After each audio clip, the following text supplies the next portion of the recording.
If you're one of the 80 million Americans affected by venous disease, also known as varicose veins, you're sure to connect with Donna's story. Like most of us busy bees, there's no chance of slowing down unless you've experienced leg pain associated with a vein disorder.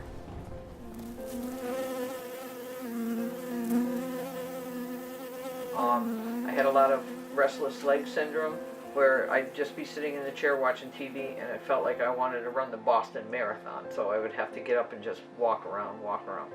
I used to get like feeling like somebody was injecting something hot into my leg, and sometimes pain with that.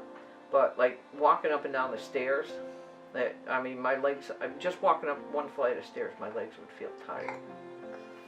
Donna made it clear that her leg pain and varicose veins were a long-time struggle. The biggest one was leg cramping. I used to get a lot of leg cramps at night.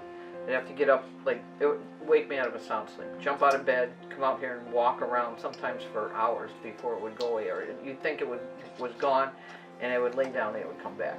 She told us even simple tasks like walking proposed a challenge. It was pretty bad at times. The last couple of years it started to get worse. I used to like to take walks in there's a park in Rocky Hill, even just walking in the park. I'd last like maybe 5 or 10 minutes and that would be the end of me. And since I've had it done, I don't have any restless leg syndrome. I don't have any leg cramping. It's amazing. We were curious to know if Donna had ever thought about having a procedure like this done before winning her Transitions Makeover. I thought about it, but I'd heard such horror stories about, how they used to do it years ago. I know somebody that had like their veins stripped, and they said, there was so much like downtime. So that kind of was a deterrent to me. But when the procedure was explained to me and, how it was done, I think made all the difference. Donna feels like a queen bee with so much more energy these days, buzzing around with her granddaughter as well as tending to her love of beekeeping. Well, actually, I've been beekeeping for about 4 years with my brother. This year, Mike decided that he wanted to have a hive, so I said, all right, well, we got the stuff. So we got the bees, and as cold and windy as it was, we still managed to hive them. Bees don't like the wind. They really don't like the cold. It was good in one way because they were really inactive. So we kind of just dumped them in there. It's like you do a bump and dump from the cage that they're in.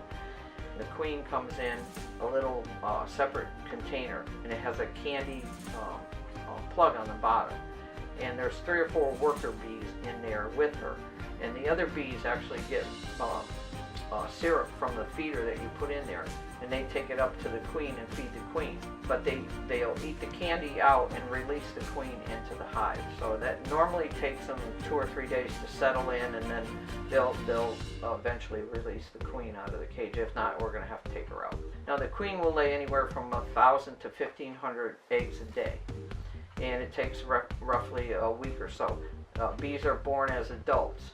And if there's no pollen to be had around, they're not going to come out of the hive. They're going to pretty much stick to the hive. So we'll have to just kind of wait and see now. Donna faces each day with more ease and excitement, and just in time with a second grandchild on the way. Donna expresses her gratitude to Dr. Lori Greenwald and the whole Vanishing Veins team. We're ready to help. Call today at 860-286-8000 or find us on the web at vanishingveins.net.